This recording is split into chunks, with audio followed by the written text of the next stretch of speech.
কিভাবে নির্যাতন করলে পায়ের গোস্ত খসে পড়তে পারে, কিভাবে রক্তাক্ত হতে পারে। যারা তোরা শিক্ষিত হয়েছিস কিন্তু মানুষ হও নাই, জানোয়ারি রয়ে গেলি। এরা মানুষ নয়, এরা মানুষ রূপী শয়তান, এরা একটা জানোয়ার।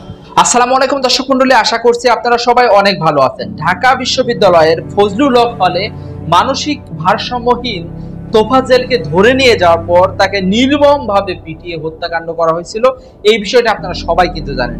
আজকের এই ভিডিওতে সর্বশেষ কিছু চাঞ্চল্যকর আপডেট আপনাদের জানানোর চেষ্টা করব। যে 6 জনকে গ্রেপ্তার করা হয়েছে তাদের সর্বশেষ অবস্থা কি, তাদের বিচার কত দ্রুত হবে, এই বিষয় নিয়েই মূলত আপনাদের কিছু আপডেট জানানোর চেষ্টা করব। অবশ্যই শেষ পর্যন্ত দেখবেন, ভিডিওটি বেশি করে শেয়ার করে দিবেন। দর্শক মণ্ডলী, গতকাল থেকেই মূলত তোফাজ্জেল হত্যাকাণ্ড নিয়ে সারা বাংলাদেশে তোলপাড়।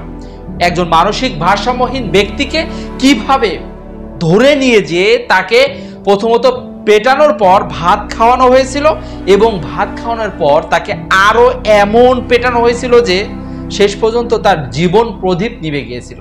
দর্শক মণ্ডলী, এটা সহ্য করা স্বাভাবিক মানুষের পক্ষে খুবই কষ্টকর। যখনই এই যে ভাত খাওয়ার ভিডিওটি দেখছি না, তখনই না আসলেই সত্য কথা বলতে বুকের ভিতরে কেঁপে উঠছে, আসলেই কেঁপে উঠছে। শুধু মনে হচ্ছে যে এই ছেলেটি আর পৃথিবীতে নাই, তাকে পিটিয়ে মেরে ফেলা হয়েছে। দর্শক মণ্ডলী, 6 জনকে কিন্তু গ্রেপ্তার করা হয়েছে। আপনারা কিন্তু জানেন আজকে তাদেরকে আদালতে তোলা হয়েছিল। আদালতে ওঠানোর পর আইনজীবীরা এ ব্যাপারে কিছু কথা বলেছে, আইনজীবীদের কথা শোনাবো। কিন্তু তার পূর্বে আমি একটা ভিডিও দেখে আমার চোখে পানি চলে আসলো যে এই তোফাজ্জেল তার নিজের যে এলাকা পাথরঘাটা, বরগুনার পাথরঘাটা, সেখানে কিন্তু আজকে তার জানাজা সম্পন্ন হয়েছে এবং দাফনও সম্পন্ন হয়ে গেছে। তার বাবা মার পাশেই কিন্তু এই তোফাজ্জেলকে দাফন করা হয়েছে। দর্শক মণ্ডলী, আপনারা অনেকেই জেনে থাকবেন এই তোফাজ্জেলের বাবা 8 বছর আগে মারা গেছে, মা মারা গেছে 5 বছর আগে, 1 বছর আগে আপন বলতে এক ভাই ছিল, তিনিও মারা গিয়েছিল। দর্শক মণ্ডলী, সর্বশেষ তোফাজ্জেল মারা গেল, তার পরিবারটা নিঃশেষ হয়ে গেল। দর্শক মণ্ডলী, এইভাবেই তোফাজ্জেলকে শেষ করে দিল কিছু মানুষরূপী হায়না পাষণ্ডরা। দর্শক মণ্ডলী, যে জানাজা সম্পন্ন হয়েছিল, জানাজায় সেখানকার ইমাম সাহেব কথা বলতে গিয়ে কান্নায় ফেটে পড়েছে। যে ইমাম এই তোফাজ্জেলের বাবা মায়ের জানাজা পড়িয়েছিল, সেই ইমাম একইভাবে আজকে তোফাজ্জেলের জানাজা পড়ালো। বললে সেই ইমাম সাহেব কি বললো আমরা চলুন একটু শুনে আসি, তারপরে আইনজীবী কি বললো সেটা শোনাবো। ভাগ্যের নির্মম পরিহাস, বাবা মারা গেল, মাও মারা গেল, কিন্তু আমার কাছে বড় আশ্চর্য লাগতেছে যে তার মা তার বাবার জানাজা আমি পড়াইছিলাম, কিন্তু তোফাজ্জেলের জানাজা আমাকে পড়াতে হবে সে কথা বুঝিনি। জেনেছিলাম তোফাজ্জেল আমার জানাজায় শরীক হবে,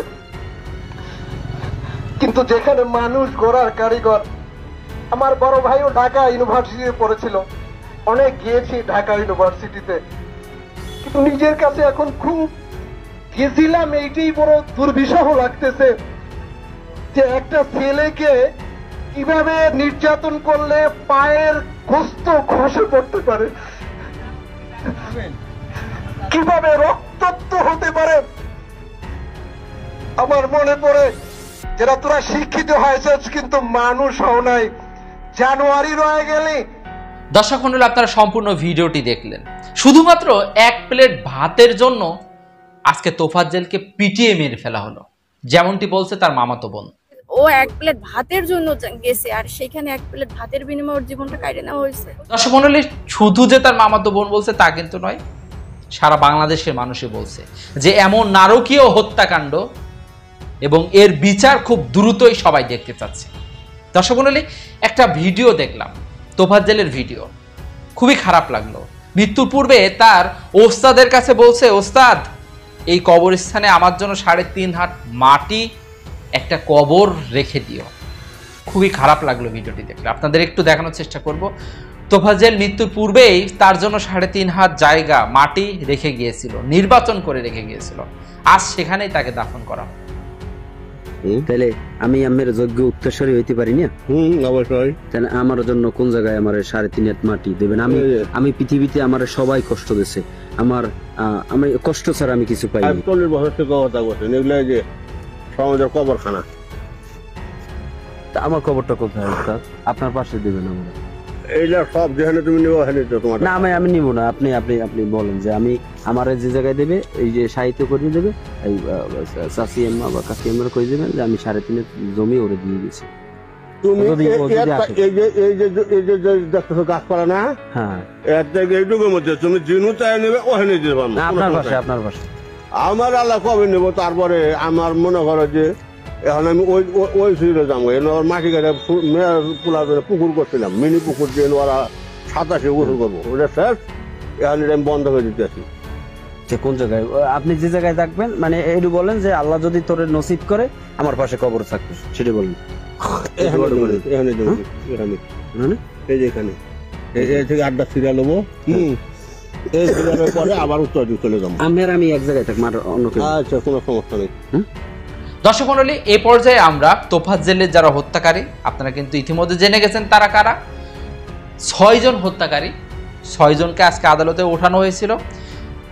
আদালতে ওঠানোর পর আইনজীবীরা বলছে যে এই 6 জনের বিচার খুব দ্রুত তারা করবে, এবং আইনজীবীরা আরো একটা কথা বলছে, সেটা হচ্ছে এই যারা হত্যাকাণ্ড ঘটিয়েছে তারা কোনো শিক্ষার্থী হতে পারে না, তারা সন্ত্রাসী, তারা খুনি, তারা মানুষরূপী শয়তান, জানোয়ার।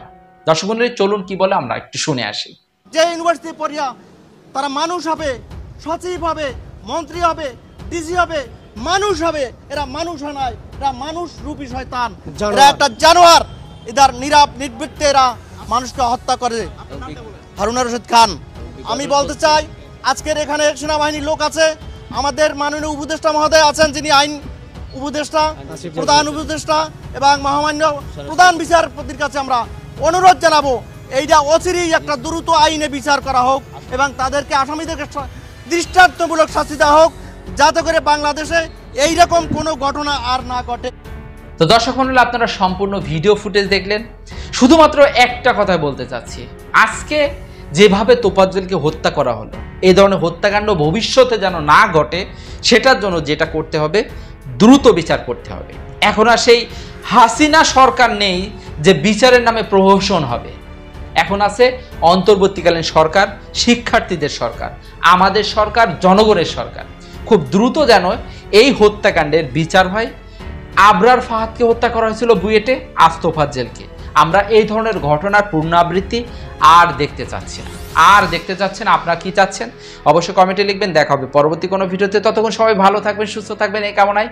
আল্লাহ হাফেজ।